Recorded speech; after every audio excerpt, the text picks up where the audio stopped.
Hello, everyone. Today we're diving into a problem that many Java developers face when working with modules. The issue at hand revolves around the behavior of JUnit compared to regular Java programs when it comes to the JDK.unsupported module. It's a puzzling situation that has left many scratching their heads. Now, let's talk about the solution to our problem. When running JUnit tests, the behavior changes because the application that executes the tests, Surefire, is a non-modular application.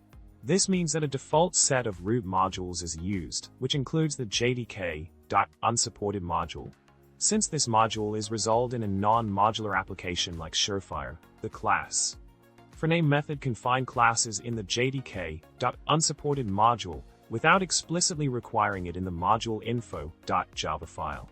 In summary, even though your test code is loaded into a named module as expected, the non-modular application running the test resolves the JDK.unsupported module by default.